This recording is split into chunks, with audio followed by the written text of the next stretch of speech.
Okay, this is not really completely related to SMC, except that I will still use SMC to get some unbiased quantities.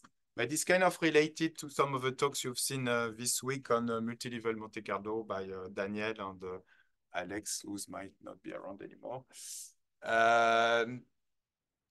So this is a joint work with Francesca, who is here, and King's College London, and Sumit, who is in the University of Wollongong.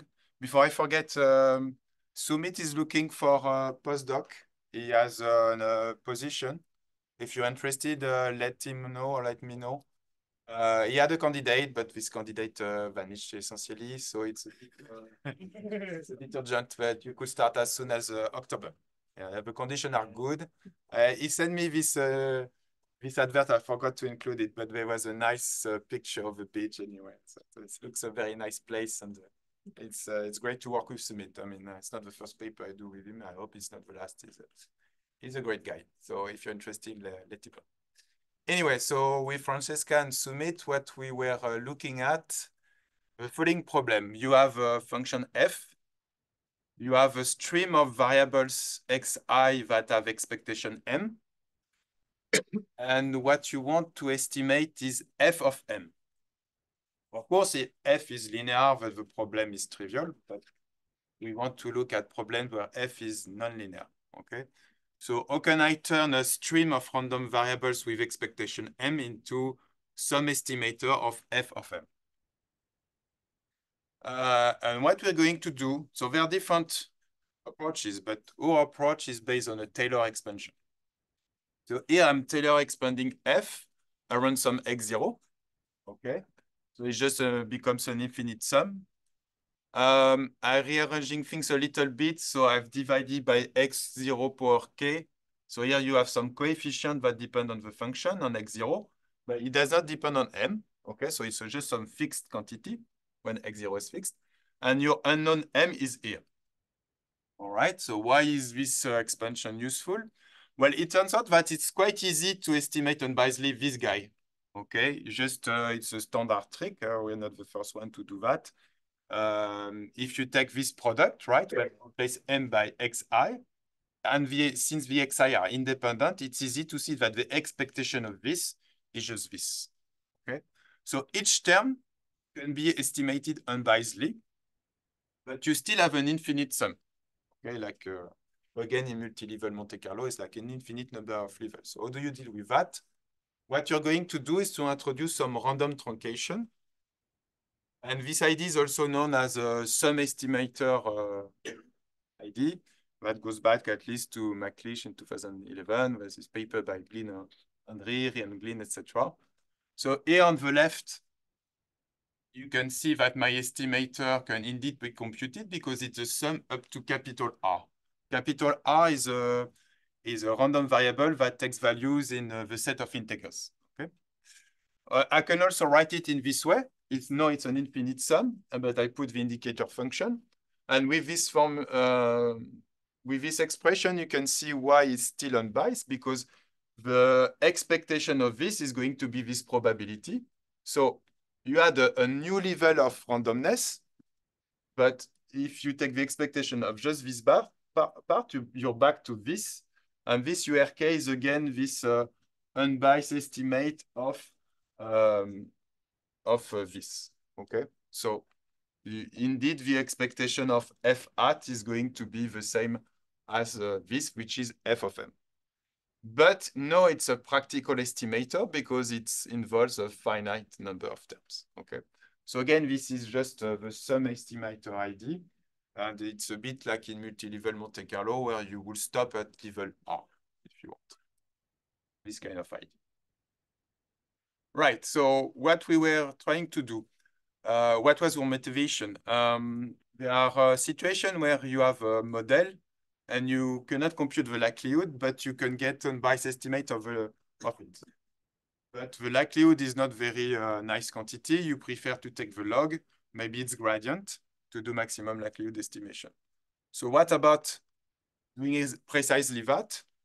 You give me an unbiased estimate of likelihood and use our approach to get an unbiased estimate of a log of a likelihood. So f of x is just log of x. And this gamma k coefficient, they have, in this special case, a very simple structure. And it's of order 1 over k. So it's subgeometric. This will be important later. Another motivation, you have a model whose likelihood involve an intractable normalizing constant that depends on theta. Okay, I will give you an example at the end of the talk, right? So you can compute this G function, and you can define the likelihood by saying that the likelihood is the G divided by its integral, but the integral will depend on theta, and you cannot compute it. So in the last 10, 15 years, there has been a lot of interest on pseudo-marginal samplers, which are algorithms where you're able to replace an unknown factor by an unbiased estimate. And then it's a bit magical. It still works in the sense that the target is the exact distribution. So in your case, if you want to play with SIDs, you will need an estimator of 1 over Z. Okay. And there are many situations where it's easy to get unbiased estimator of Z. So how do you turn that into an estimator of 1 over Z? That's a second example. F of x equal 1 over x. And for this, the gamma k has an even simpler expression. It doesn't go to 0. It just alternate signs. Okay. Not a motivation, the exponential function. So there have been papers before on this function, which is very important in several problems.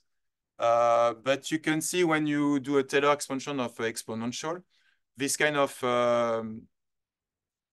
quantity, it goes to 0 very quickly, quicker than at a super geometric rate. This will, you will see later that this means that what we do is not relevant for this case. Plus, anyway, it has been already treated properly thoroughly by, for instance, Omiros in this nice paper in 2011. Okay, so we are not looking at exponential. Okay, we will do log on 1 over x. We could do other function, but to be honest, it's not so clear how to find. I mean, we don't have so many examples outside of this two, but we don't look at example. So if you look at your estimator, it depends on two things. You have to decide the value of x0, where you Taylor expand, and you have to fix a certain distribution on capital R. And then when you have that, everything is decided. And the point of our paper was really to give robust automatic guidelines to choose this. Also, I'm going to discuss another form for this UR case, but let's talk about that. And when I say I want to provide robust guideline, it's a very polite way to say that the literature on this topic was not very serious about making these things work. And again, I'm being polite. And a lot of papers just say, oh, you could do this. And they don't even have numerical experiment, or when they do, it's... So in your view, all these ideas are pretty nice and easy to present, whatever. So it's a nice story, but to make it work in practice, you have to be very careful. And I hope we ended up with a good strategy, but it's really important. Otherwise, this method actually useless if you don't do that. So what exactly I'm trying to do? I want my estimator to have a finite variance, kind of obvious, but you will be surprised. Some people don't seem to care about that. And also the CPU time of my estimator, the time you wait until it's computed, is a random variable because of this capital R, okay? And I want this random variable, the CPU time, to have a finite variance as well, okay? This is difficult to achieve both, actually. So maybe you already see why. It's because if I take a distribution on R that goes to 0 too quickly, I will have this, but maybe not this. And if I have a distribution on R with very fat tails, I will have this, but not this, okay? So it's difficult to achieve both. Why I'm insisting on this second point, which was also a bit overlooked in the literature. So when you compute, when you run an algorithm whose running time is also random, okay? Maybe you're going to execute it several times sequentially. So what matters is the sum of these computing times, or maybe you run it in parallel. And then what matters is the max. You have to wait until they're all completed. If you don't wait, then you introduce a bias. Okay? It's a non-trivial issue. And in probability theory, you know that when I do a sum of random variables or a max of random variables, the behavior of this quantity will depend a lot on the tails of the distribution. Basically, if it has exponential tails, that this quantity behave nicely. And if you have fat tails, wherever the sum of the max can have a very fat tails too. Okay, that looks like a mathematical remark, but it also means in practice, you're going to run this, and you don't know if you're going to wait 10 seconds on 10 hours. Okay, maybe you like to gamble with your time, and that's fine, but it's really not fun in practice when you implement this kind of thing. It's really, really super frustrating. Okay, believe me. And I observe it in another situation, which is related to some previous work. It's not fun to try to implement something in parallel and realize that all your tasks has completed -1. But this is really typical of the behavior of a max of random variables with EV tails. Okay, so that's what we're trying to achieve when we want to do a robust guidelines for X0 and R, etc. No question at this stage? Let me know. No, it's okay. All right, so maybe I should be light on the theory because it's the last talk, everything. In the paper where to study the variance of estimator, we use just this classical decomposition. The first term is going to measure the variability that is just induced by R, okay? And the second one is going to measure the variability due to each term, but not R. Okay, so you separate the two if you want. Okay. And if you look at, so sorry, again, I'm not going to spend too much time on equation, but if you look at the expression, that's the conditional expectation when you fix R. Okay, so capital R became a small r. And then when you compute the variance, it looks a bit complicated like this. It's a double sum, etc. But if you look at the first term, you can already see some interesting things. This probability, it goes to 0. Okay, it's like the survival function of R. So it goes to 0. So if 1 over this, it's going to blow up. So you need to control this term. This guy, well, it depends whether this quantity is smaller than 1 or not in absolute value. But if it's above 1, there's nothing you can do. This blows up, this blows up. And I said that gamma k is going to 0 maybe, but at subgeometric rate. So this is going to blow up. So you have no choice. You have to force this to be smaller than 1 in absolute value. And even if you do that, you cannot do something too crazy for this. Maybe you can take, for instance, a geometric. So geometric is like an exponential, but you have to be sure that the rate is not too high. Okay. So basically, and very quickly, that's explain the kind of guideline we obtain in the end. If you want to make the variance finite, we will have to impose that this quantity is smaller than 1. Sorry. And you could do other things, but what works well is to take for R a certain geometric distribution, but there's a constraint on P. It has to be small enough. Okay? So a geometric of P has expectation 1 over P. So when I say P small enough, that means the expectation of R has to be large enough. In other terms, you need to compute a sufficiently large number of terms. These conditions, they are not so pleasant, of course, because here it says you need to fix x0 according to m, but you don't know m, okay? And same story with p. You have to take a geometric with p small enough, but based on a criterion that depends on a quantity you don't know. So that's where kind of trouble starts to to appear his ugly head, etc. Right. Another thing we do in this project, so if you look at this quantity which is used to estimate each term, this power of k of f of x0, x naught, you can see that in order to implement the estimator, you're going to compute this for each term up to capital R, but capital R will involve random variables x1, x2, x capital R. So you have no choice. You need to use at least capital R random variables. But the funny thing is that for the first term, for instance, you use just the first one. Of the second term, you use the first two, which looks a bit silly. So since it's inefficient, what we ended doing is this cycling ID, where here you recognize the same kind of estimator, but it's computed on the block of the first k variables.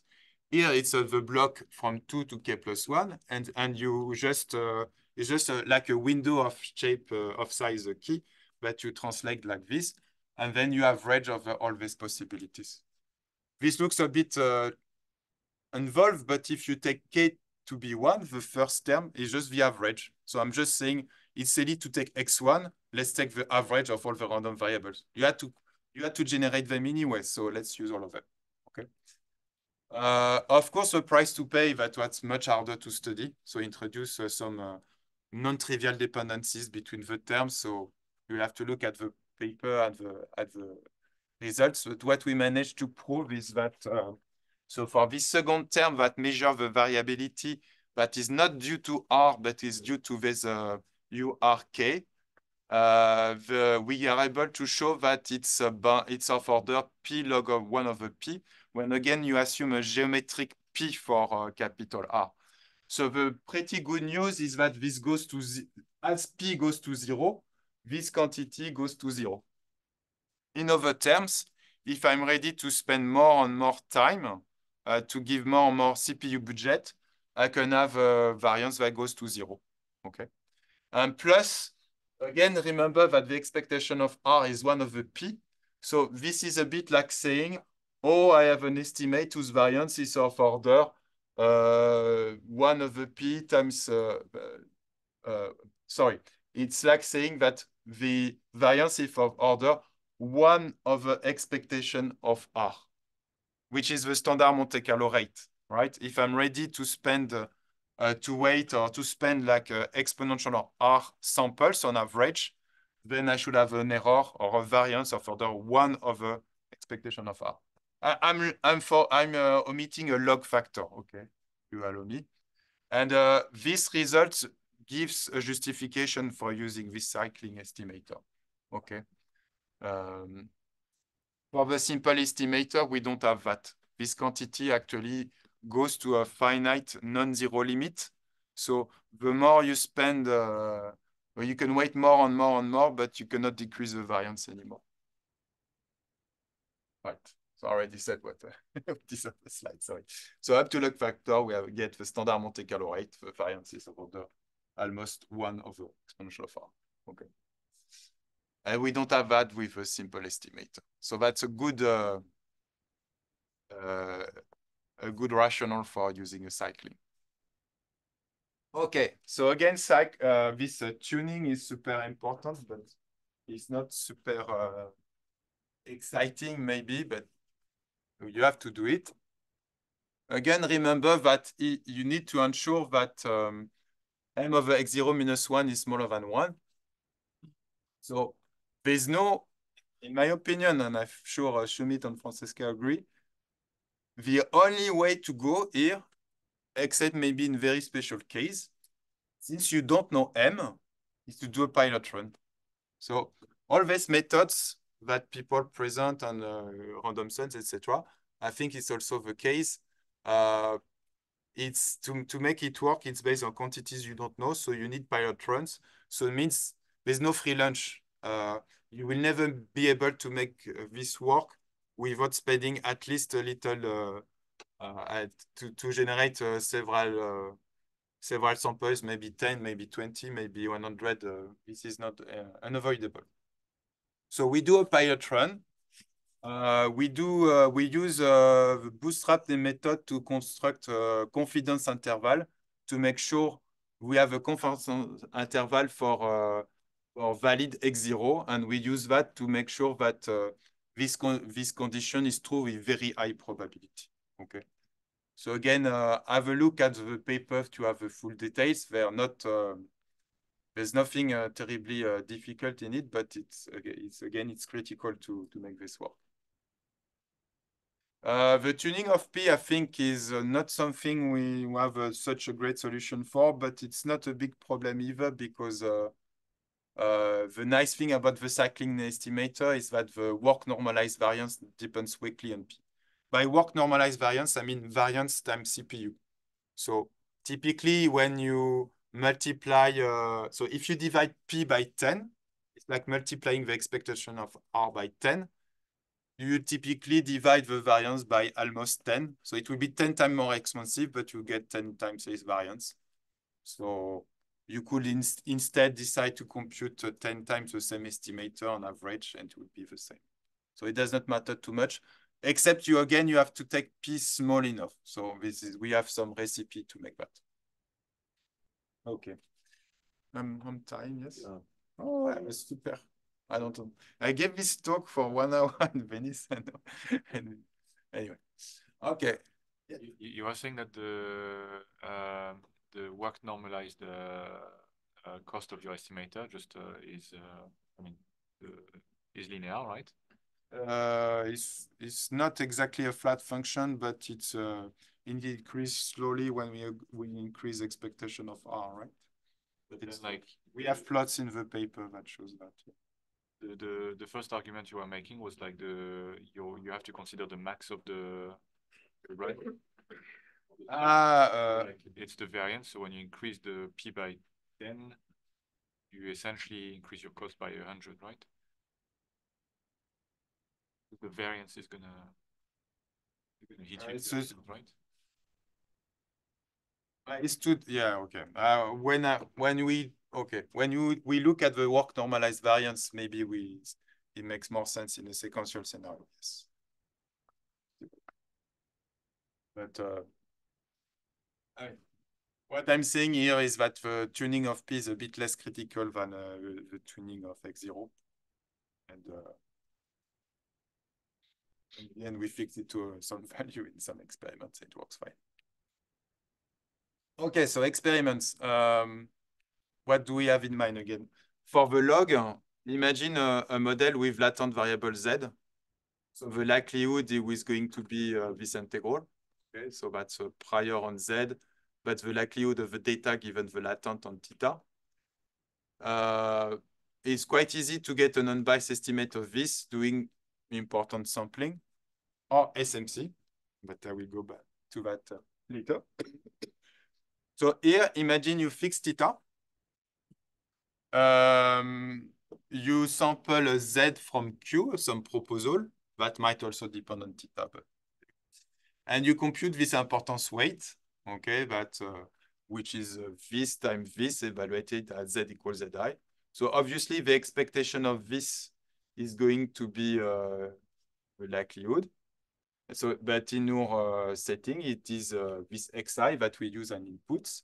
And so use these inputs, and then you use our estimator, and you get this. Okay? And then you can do maximum likelihood estimation using, for instance, stochastic gradient descent. Okay? Because in stochastic gradient descent, you need to be able to have access of a gradient of a log likelihood.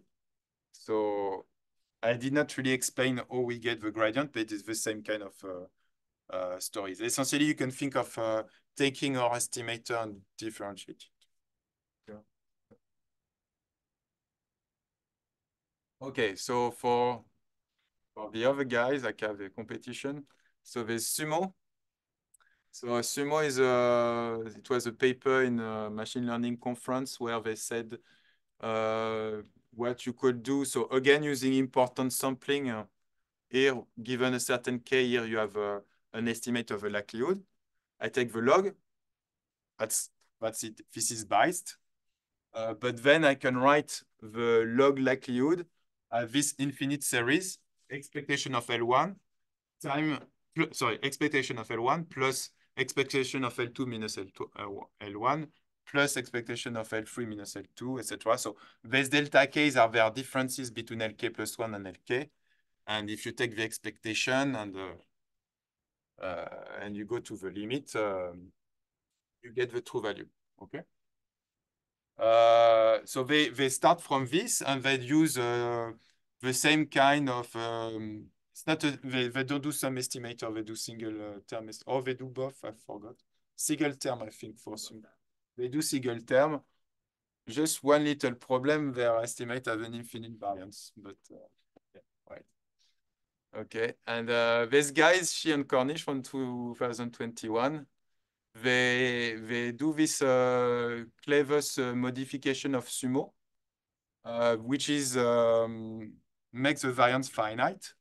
But the way they do it, they have to truncate at, they again use the sum estimator ID, but with the R, which is 2 power of K.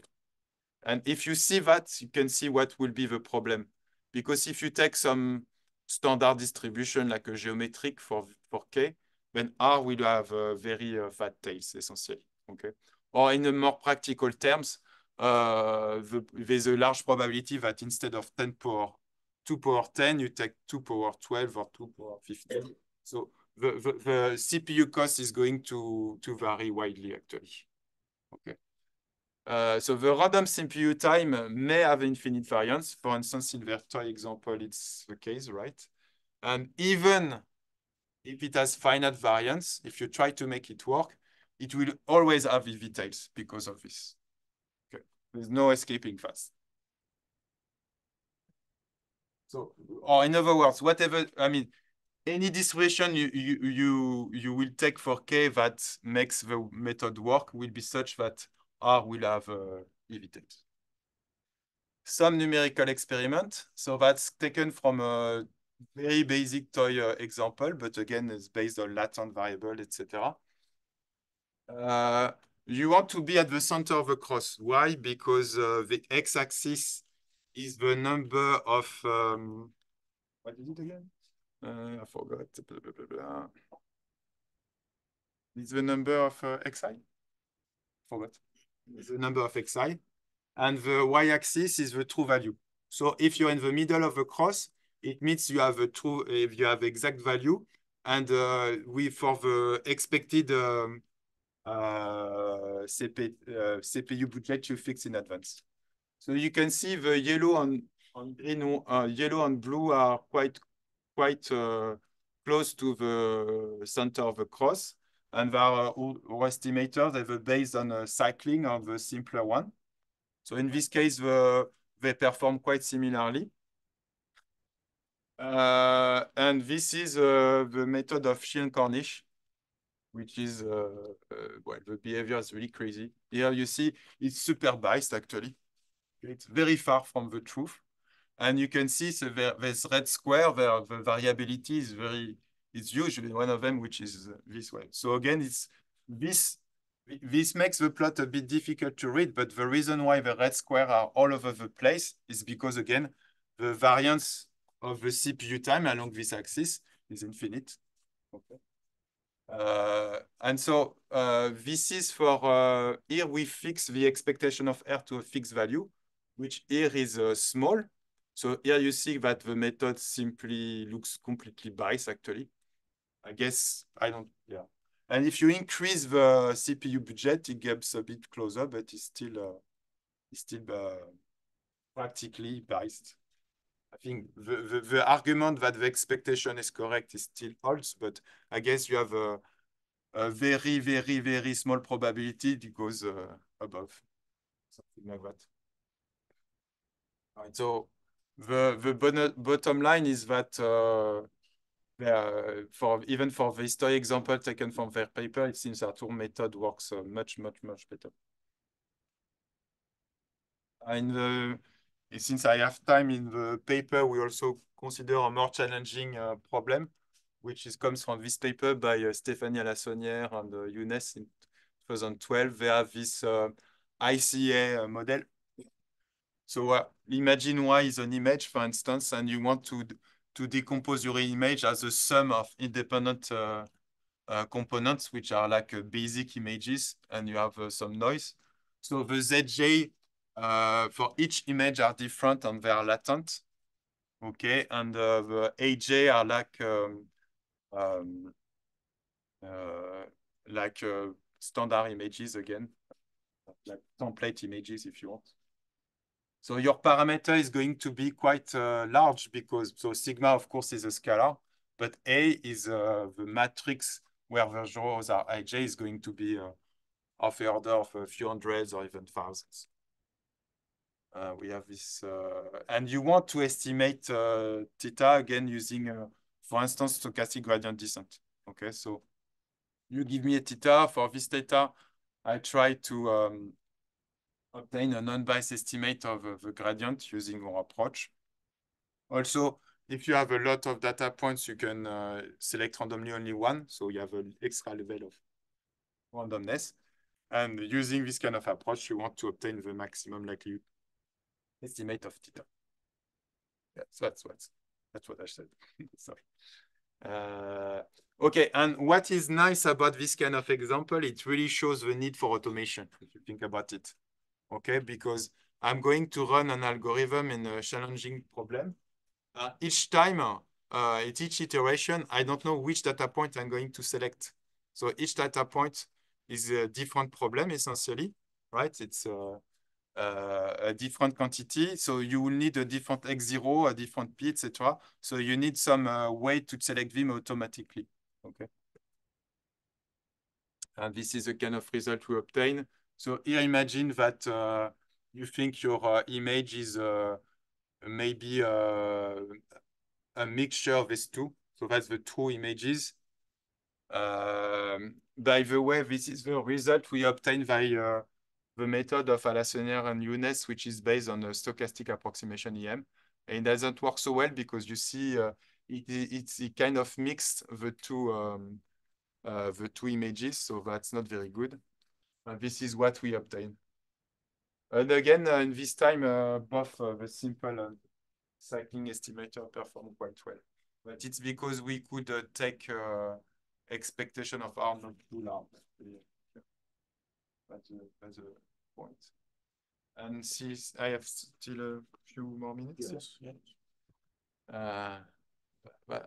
That's no third example. I will look at one of the X function, the reciprocal function. So you see here the names are families in Florence, and they do some business together, and so there's an edge if two families do some business. And this kind of network can be modeled from an exponential random graph model like this. Okay. Why the data is a collection of indicator variables. Why AJ is 1 if family I and J are connected, 0 otherwise. So it's a discrete problem. Okay, you observe a discrete data. And you assume that the probability of this particular network is proportional to exponential theta S of Y, where S is a collection of standard statistics like number of edges, number of K-stars, etc. So I'm not an expert. The statistics are typically popular. But from a mathematical point of view, the problem of this probability is, of course, it's not normalized.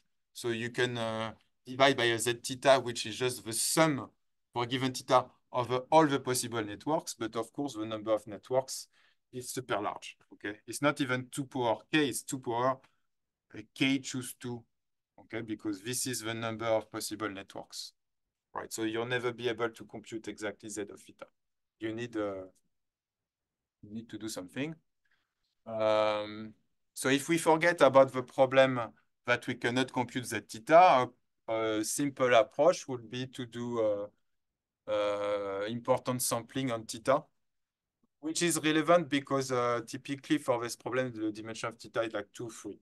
Okay, so you could choose some proposal Q, sample from it, compute importance weight. So here I divide by Q and I multiply by some prior times the likelihood, but I have to divide by Z of theta j.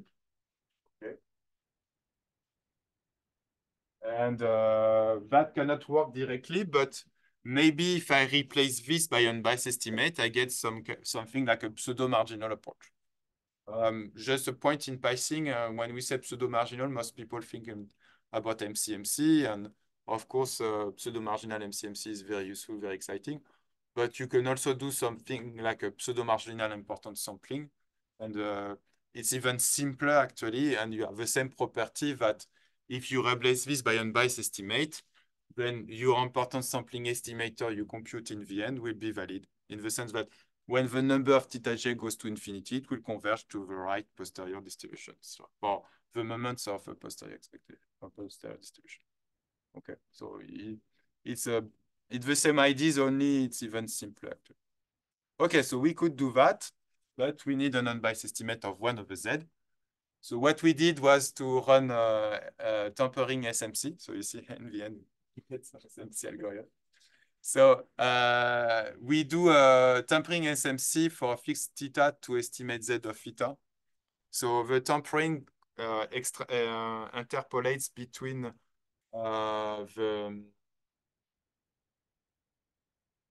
So if I take theta to be the vector of 0, it's just a uniform.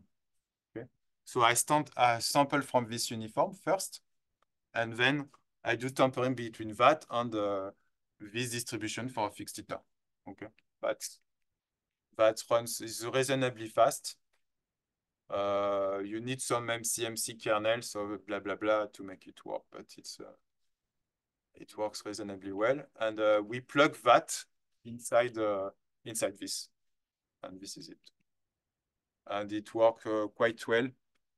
This is some plot which should be bigger. Sorry for that. It's difficult to see.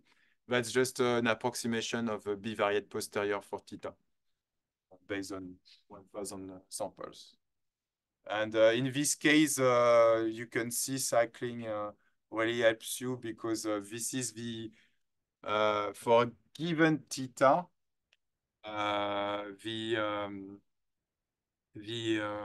wait. This is which ESS is this? Forgot. So right is better than left, and cycling is on the right. And this is an histogram of ESS value. There's an ESS for each theta j, but this ESS must be some measure of the variability of your estimate. I think that's all. I need to double check, sorry.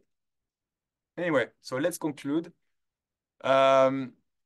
We hope that this work represents a step towards making unbiased estimate more reliable and user-friendly. There's no free lunch, contrary to maybe what you could believe from the literature. In particular, there's no avoiding pilot runs.